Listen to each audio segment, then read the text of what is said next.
Hi, everyone. Today, I wanted to talk to you about creating space to have courageous conversations.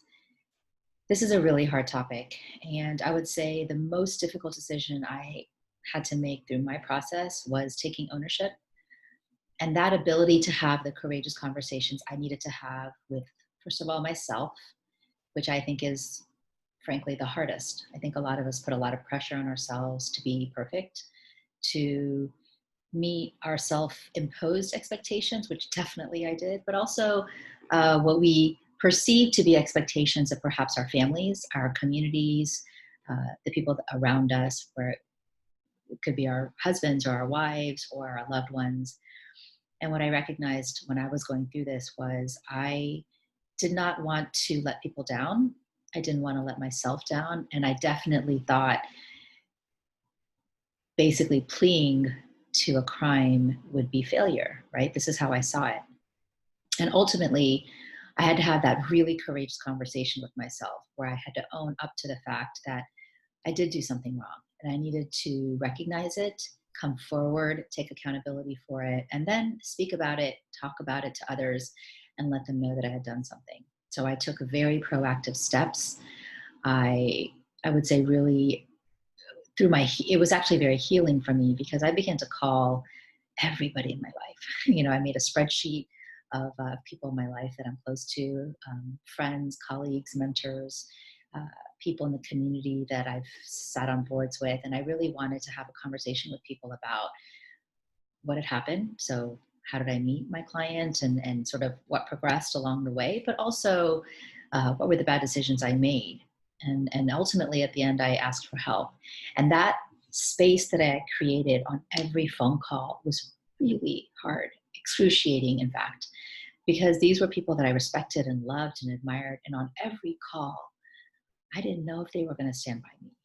Frankly, at the beginning of this process, I thought people would shun me and I would lose my reputation and people would stop believing in me and would kind of cast me aside, and I took that risk.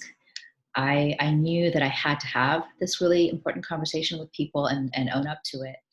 And what I found was that people are very forgiving of our humanity, of the fact that I made some bad decisions and owned it. And I think that because I took accountability for my bad decisions and for doing some things, people stood by me, and I'm blessed to have unconditional support by so many in my community and honestly across the world. And as I begin and as I've been speaking with lots of corporations and leadership teams and organizations and universities, this concept of the courageous conversation and creating the space for that, it is not easy.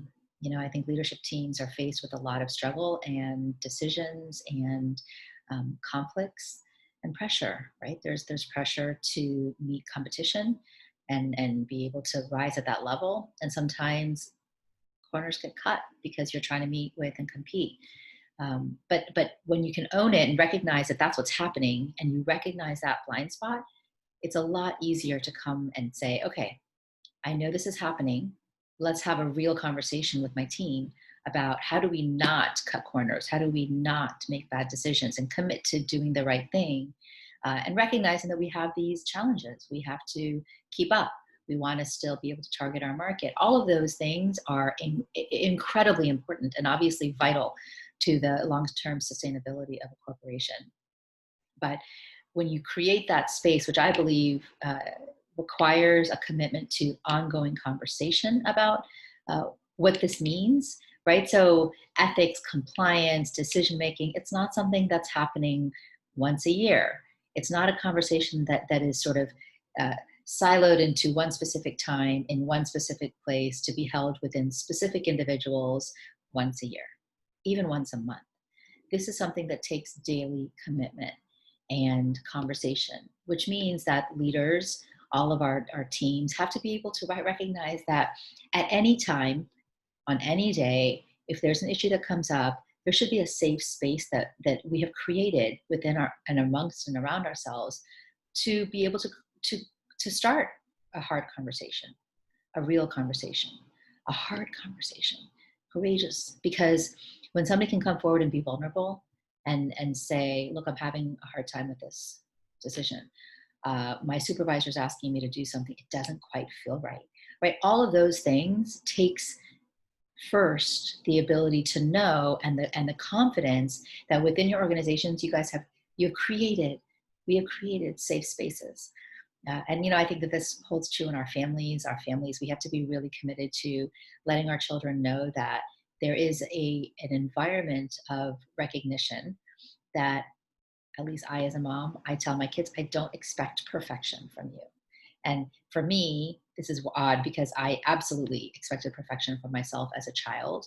And I'm trying to be good and better about not putting that on my kids. I want them to know that they're going to fail and they're going to be able to come back from it. Yes, there will be consequences, right? But they will come back from it. And I want them to own it and come forward and have a conversation with me or their dad about what's happened, because I want them to know that the only way to learn and to keep growing is frankly by failing, by making some bad decisions. That's kind of what life is about. So I think in our personal lives and our community lives, this holds true as well. So if you sit on corporate boards or community boards, these decisions that are being made are oftentimes really challenging, and there is sometimes no right and wrong answer. There is sort of this gray area around the ethical line, right? And that takes conversation. That takes the ability to come forward and say, these are hard decisions to make. Let's talk about it together. Let's think about what the consequences are going to be. And then we can try to figure out, all right, let's make the best conscious decision with that we can, where we might lose something, because that's just part of the nature of some decisions that have to get made. So create the space for courageous conversations, for that vulnerability by taking accountability, not only within our organizations and corporations, but also our homes. I try to bring it home into my family every single day. Hope you guys are well. Take care. Bye.